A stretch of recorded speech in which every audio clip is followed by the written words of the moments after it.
Funny how life can feel perfect until it doesn't. My name's Lincoln Everett, but everyone just calls me Link. I thought I had it all. A thriving career, a beautiful wife, and friends I could count on. But it's crazy how one night can flip your whole world upside down. The night it all began, I was hosting a big corporate party to celebrate a new client we'd landed. I'd poured everything into this event. Months of planning, ensuring every detail was perfect. I had my wife, Felicia, by my side, looking as stunning as ever. She's always been the life of the party, the kind of woman who can walk into a room and instantly be the center of attention. I love that about her. Or, at least, I used to. Our closest friends were there too, including Casper, my best friend since college, and his wife, Nora. We'd all been close for years, spending countless weekends together, going on vacations, double dates, the whole thing. I thought of Casper like a brother, someone I could trust with my life. Little did I know how wrong I was. The party was in full swing. Drinks flowed, laughter filled the air, and everything seemed perfect. But I couldn't shake this strange feeling gnawing at me. Every time I looked over at Felicia, she was either laughing a little too hard or leaning a little too close to Casper. At first, I chalked it up to my imagination. Maybe it was just the stress of the event getting to me, or maybe it was the bourbon I'd been sipping all night. But then I started noticing things that made my skin crawl. Felicia and Casper would exchange these long, lingering glances that just didn't feel right. You know when something's just off? That's what it was like. I kept trying to convince myself that I was imagining things, but deep down, something just wasn't adding up. Link, man, you good? Jasper, a close friend who's also a psychologist, asked as he clapped me on the shoulder. I guess my expression must have given me away because he looked at me like he was trying to read my mind. I forced a smile. Yeah, just a lot on my plate, I said, waving it off. But Jasper wasn't buying it. He gave me that knowing look, the kind he used when he was trying to get someone to open up. But I wasn't ready to talk, not yet. As the night wore on, I needed a break. I stepped out onto the balcony to take a client call. The cold air hit my face, and for a moment I just stood there taking it all in. But when I turned around to head back inside, that's when I saw them. Casper and Felicia, standing in the shadows, just beyond the glass door. The way she touched his arm, the way they were leaning into each other. It was like they were in their own little world. My stomach dropped. For a moment, I thought I must be seeing things. But no, it was real. Casper was whispering something in her ear, and she was smiling in that way she used to smile at me. I felt sick. The rage bubbled up, but I forced myself to stay calm. I turned and walked away, my mind racing, trying to make sense of what I'd just witnessed. Back inside, the party felt like a blur. I was shaking hands, nodding at conversations I wasn't really hearing. When Felicia came to find me later, acting like nothing was wrong, I tried to play it cool. But on the ride home, I couldn't keep it in any longer. You seemed close with Casper tonight, I said, trying to sound casual, though my heart was pounding. Felicia barely glanced at me, her eyes fixed on her phone. Oh, don't start with your insecurities, Link, she snapped. I'm exhausted. Can we not do this right now? That was it. She shut me down just like that. I'd always known Felicia could be cold, but this was different. Something had changed between us, and I couldn't shake the feeling that I was losing her. But at that moment, I didn't have the energy to push her. The days that followed were hell. I tried to convince myself that I was overthinking, that maybe I was just being paranoid.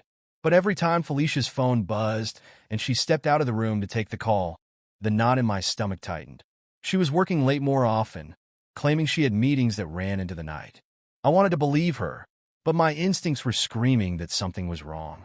I called Jasper a few days later, needing someone to talk to. I told him about what I saw on the balcony. He listened, not saying much at first. Then he let out a long sigh. Link, look, I'm not saying you should jump to conclusions, he said carefully. But if you're feeling like this, maybe it's time to dig a little deeper before you confront her. Just gather some clarity, all right? Clarity. I laughed, though it was bitter. What am I supposed to do? Hire a PI or something? Jasper was silent for a moment. I mean, if that's what it takes to get the truth. I tried to laugh it off, but his words stuck with me. Over the next week, I started paying closer attention. I noticed the way Felicia's phone was always face down, how she'd get these texts that made her smile, then go silent when I walked into the room.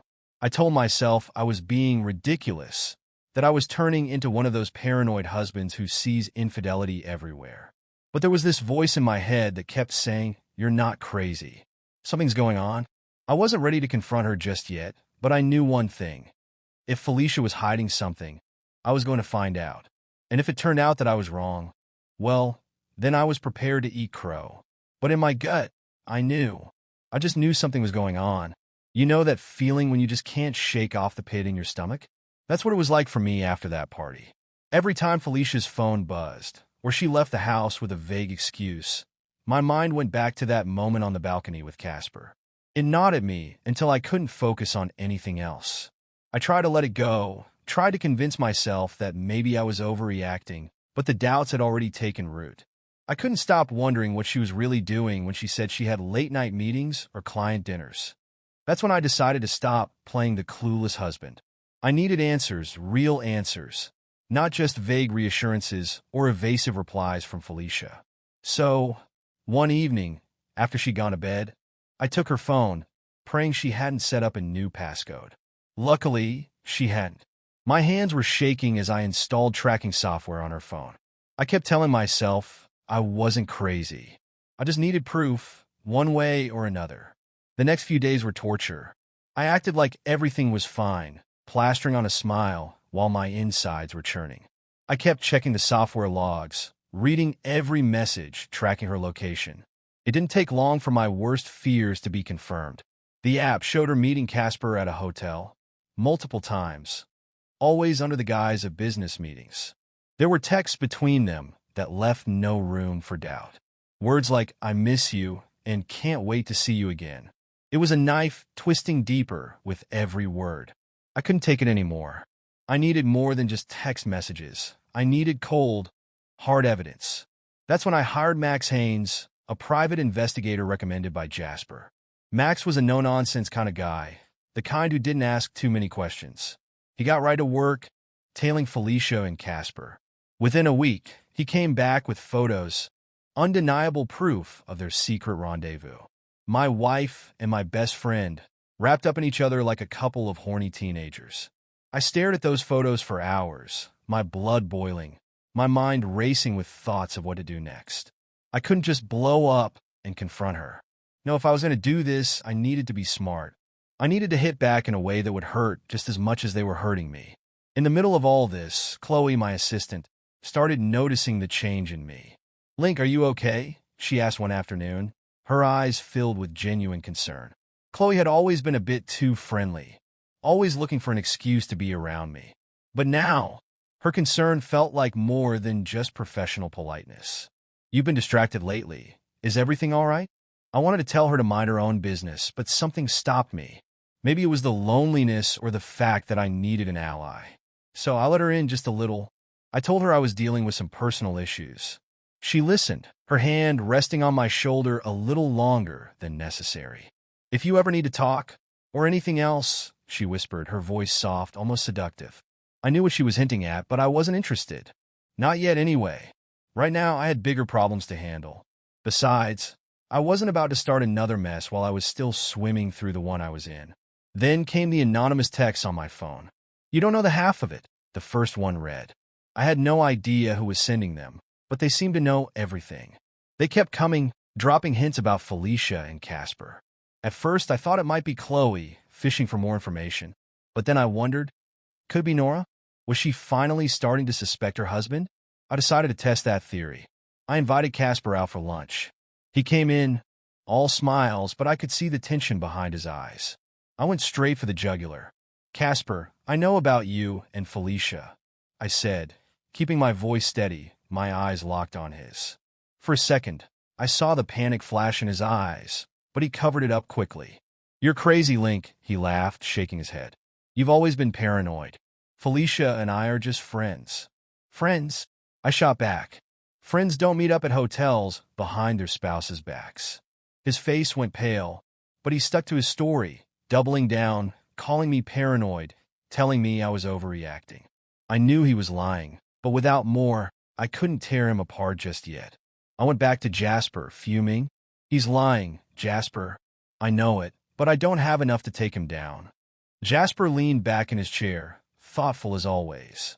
If you want to expose them, you need to be patient. Gather everything.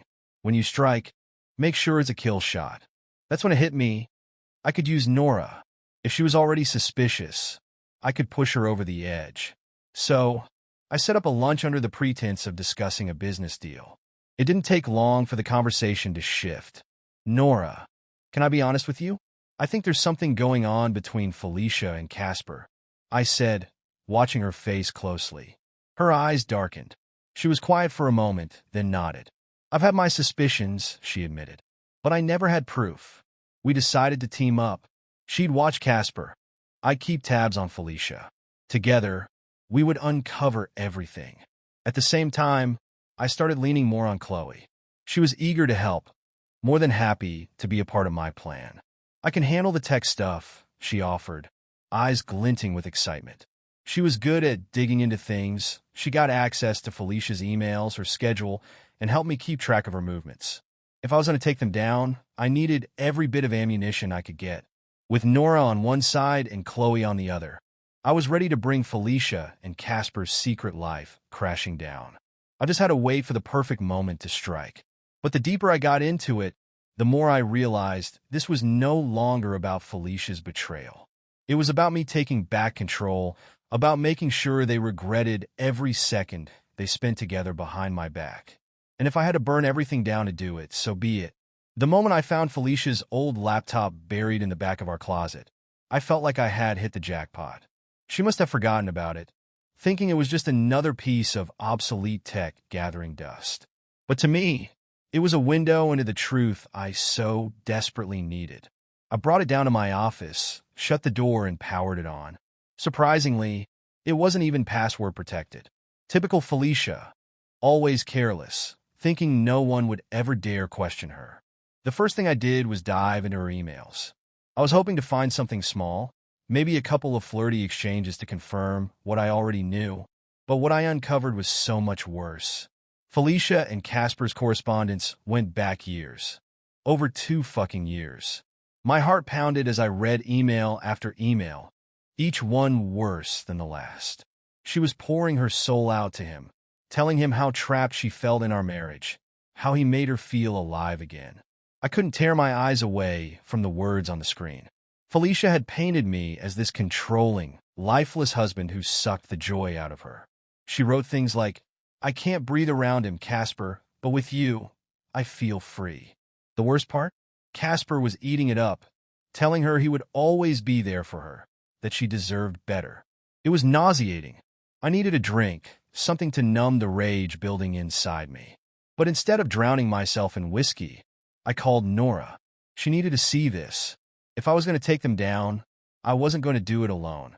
Nora arrived that evening, her eyes red-rimmed from what I assumed were sleepless nights. I didn't waste time with small talk. I just pushed the laptop toward her. The color drained from her face as she scrolled through the emails. 2 years, she whispered, her voice cracking. How could they do this to us? I watched her crumble, but at that moment, I couldn't afford to feel sympathy. I needed her anger, her drive. We can ruin them, Nora, I said, my voice low and steady. But we have to be smart about it. She nodded, wiping her tears. I'm in. Let's destroy them. From that point on, Nora became my closest ally. We were 2 people bound by betrayal, both willing to do whatever it took to make them pay.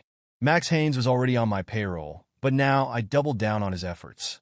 I told him to find everything, bank statements, secret accounts, anything we could use to bring them to their knees. In the midst of all this chaos, I found myself spending more and more time with Nora. It started off innocently enough, late-night strategy meetings, sharing drinks after a long day of scheming. But soon, the lines began to blur. We were 2 wounded animals, licking each other's wounds, and it was only a matter of time before things escalated. One night, after too many glasses of wine, Nora leaned in, and before I could even think, we were kissing. It was a mess, a beautiful, chaotic mess. For a moment, I wondered if I was any better than Felicia, but then I remembered those emails, the lies, the betrayal. This wasn't about love or even desire. It was about power, control, and revenge. Nora knew it too. We weren't lovers. We were partners in a twisted game. But even as things heated up with Nora, I couldn't ignore Chloe. She was relentless, pushing her way into my life under the guise of being supportive. I could tell she wanted more than just to be my assistant. And honestly, I was starting to see how useful she could be. Chloe was ambitious, resourceful, and willing to cross lines that even I hesitated to. When she found a way to hack into Felicia's social media, it was like Christmas morning. "Link, you won't believe what I found," Chloe said one evening, her eyes shining with excitement. Felicia's been siphoning money from her clients. Small amounts, but over the years it adds up. This could ruin her career. I had to hand it to her. Chloe was ruthless. She was the perfect accomplice, someone who didn't let emotions cloud her judgment. "Leak it," I told her, "but make sure it can't be traced back to us." Chloe smiled, clearly thrilled to be part of something so destructive. Done. Now it was time for the grand finale. I organized a charity event.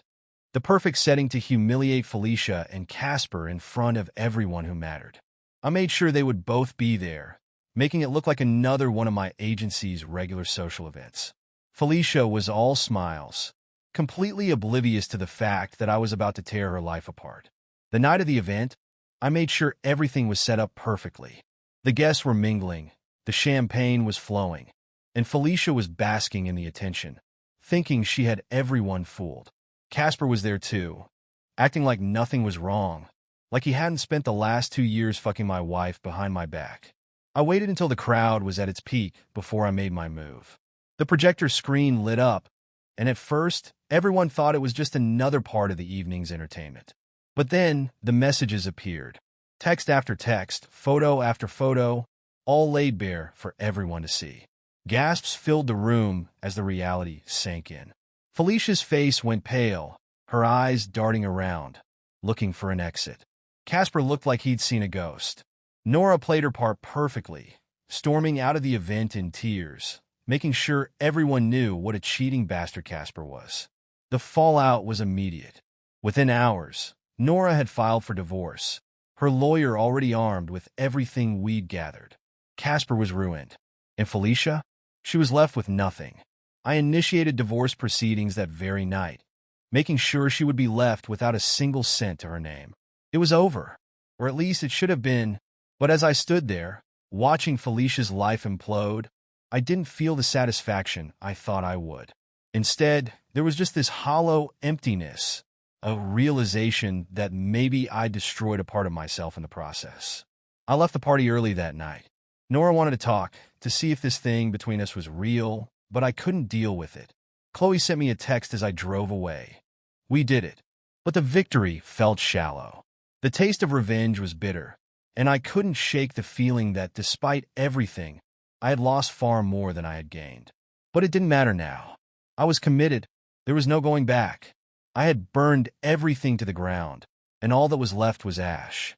The fallout from the charity event was even more intense than I could have imagined.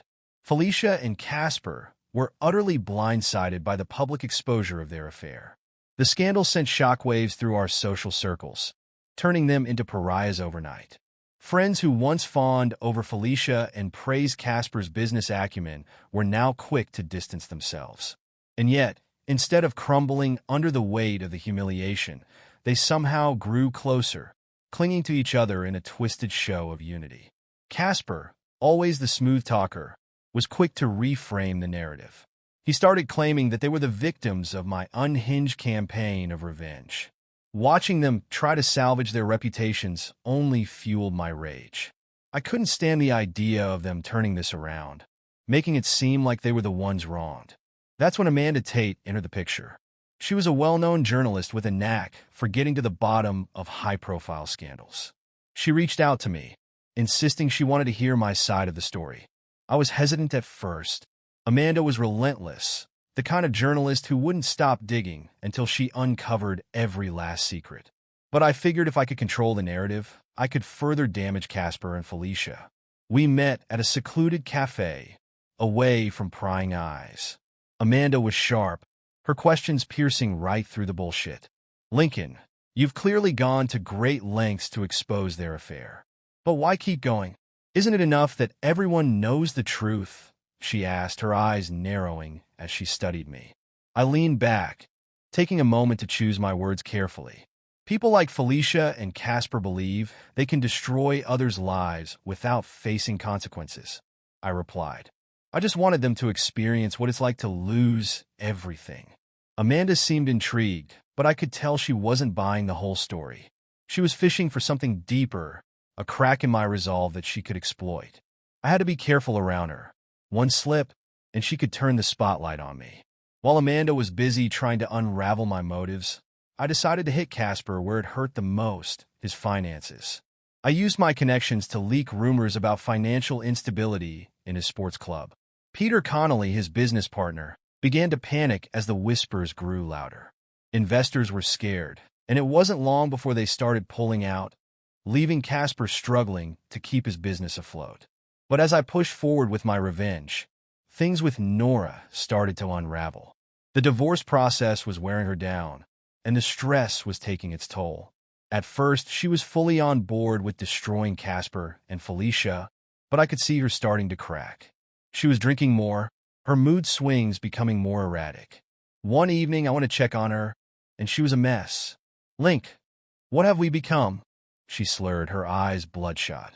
I thought this was supposed to make us feel better, but I just feel empty. I tried to reassure her, but honestly, I was growing tired of her emotional baggage. This was supposed to be about revenge, not nursing Nora through her breakdowns. But I couldn't afford to cut her loose just yet, not when she was still a useful ally. That's when Chloe made her move. She had been quietly watching from the sidelines, waiting for her moment. With Nora unraveling, Chloe stepped in to fill the void. She was ambitious, sharp, and ruthless, everything I needed in this fight. She saw through my veneer, understanding that I wasn't just trying to expose Felicia. I was out for blood. "Link, we've done enough damage to Casper," Chloe said one night in my office, her eyes gleaming with that familiar hunger. "But Felicia's still standing. I've found something that could ruin her for good." I was intrigued, but wary. "What did you find?" I asked, leaning forward. Chloe smirked. "Felicia's been embezzling money from her clients. She's overcharging them and pocketing the difference. We could use this to completely destroy her reputation, maybe even take her to court." My first instinct was to hesitate. Sure, I wanted to ruin Felicia, but I was starting to question how far I was willing to go. But Chloe, sensing my hesitation, leaned closer, her voice dropping to a seductive whisper. "Link, after everything she did to you, are you really going to let her rebuild her life? She tore you apart. Now it's your turn to finish what you started." She was right. Felicia had betrayed me, humiliated me. I couldn't stop now, not when I was so close to the finish line. So, I agreed. "Let's do it," I said, my voice cold and decisive. "Leak whatever you found. Make sure it's untraceable." Chloe's eyes lit up with triumph.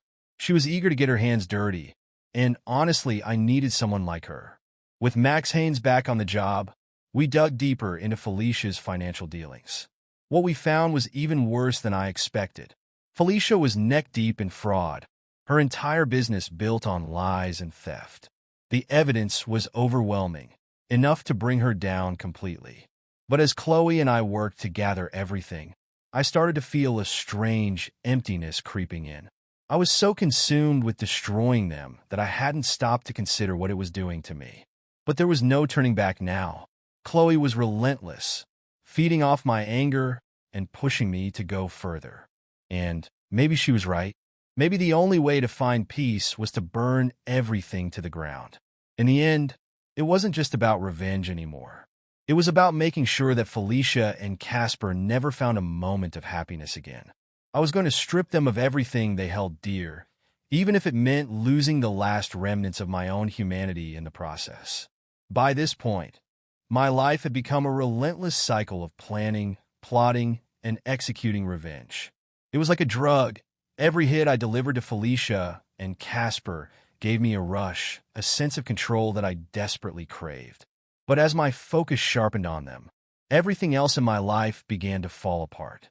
I was hardly sleeping, Every night I pored over emails, financial records, anything that could give me an edge in bringing them down. I was convinced that I needed to destroy them entirely to find any semblance of closure. My business, however, was suffering for it. David Miller, my business partner, wasn't shy about pointing that out.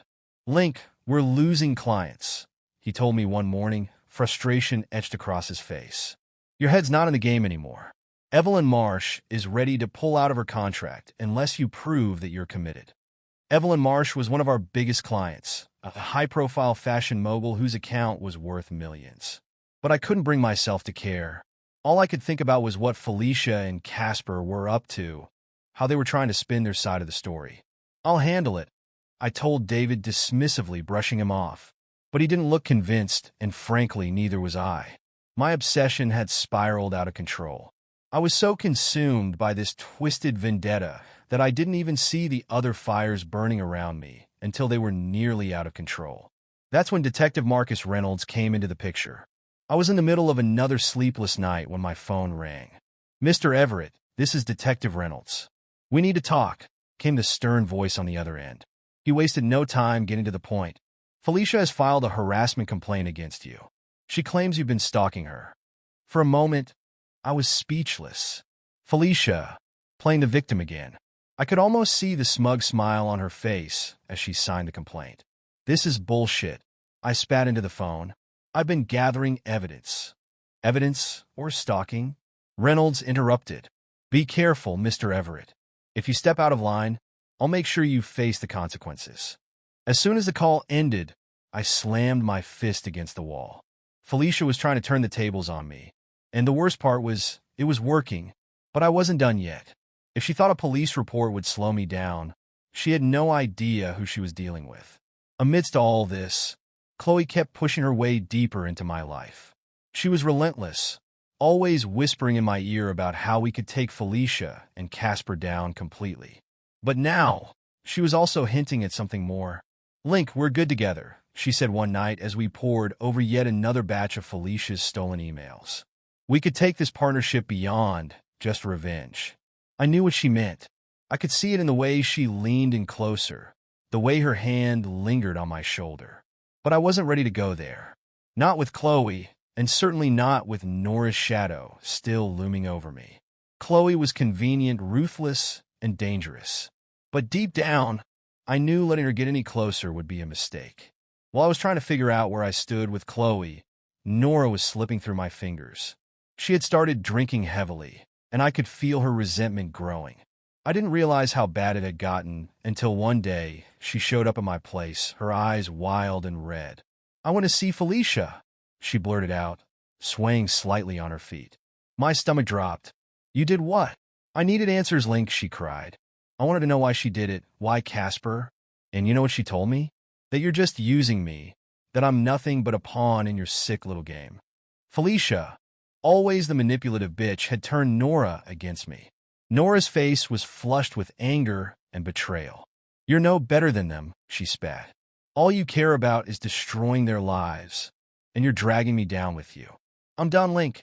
If you don't stop this, I'll go to the police myself." That was the moment I realized I had pushed Nora too far.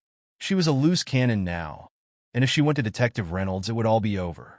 I tried to calm her down, tried to remind her of the pain Casper and Felicia had caused us. But it was too late. Nora was already gone, her mind made up. As if that wasn't enough, I received a tip that someone was digging into my past. Anonymous emails started showing up, cryptic messages hinting that my own secrets were on the verge of being exposed. At first, I thought it was Nora trying to sabotage me, but it could just as easily have been Casper or even Felicia retaliating now that they knew I was the one behind their financial downfall. Desperate, I turned to Chloe. "We need to strike first," she insisted. "Amanda Tate has been circling like a vulture, waiting for more dirt on Felicia. Let's give her a story that will bury them once and for all." I agreed, but with one condition. "Make sure it's airtight, Chloe. If we're going to do this, it needs to be flawless." I met Amanda again, offering her an exclusive scoop. "You want the full story, right? Well, I've got something that will blow this whole thing wide open," I told her, sliding over a file of evidence we had gathered against Felicia. But Amanda wasn't satisfied with just the financial crimes. She leaned in, her eyes sharp. Why, Link? Why go to these lengths? What did they do to you that was so unforgivable? I could feel her digging, trying to pry open the cracks in my armor. I kept my answers vague, trying to divert her focus back to Felicia and Casper. But I couldn't shake the feeling that she was getting too close. I could see the gears turning in her mind, piecing together fragments of my life that I had tried so hard to keep hidden. As I prepared to release the final wave of evidence against Felicia, another anonymous tip came in. This time it was more direct. Be careful, Everett. The past has a way of catching up. I felt the cold grip of paranoia tighten around me. Someone was watching, waiting for me to slip up. Now I was cornered. Nora was a ticking time bomb. Chloe was becoming too ambitious for her own good, and Amanda was circling, ready to expose not just Felicia, but me too. And with Casper and Felicia planning their own counterattack, it felt like the walls were closing in. But I couldn't stop. I was too far gone. If I was going to go down, I was damn sure going to take them all with me. Everything was set. I was one move away from finishing this twisted game. I had the final set of evidence against Felicia ready to go. Emails, bank statements, and proof of her embezzlement. It was supposed to be the final nail in the coffin.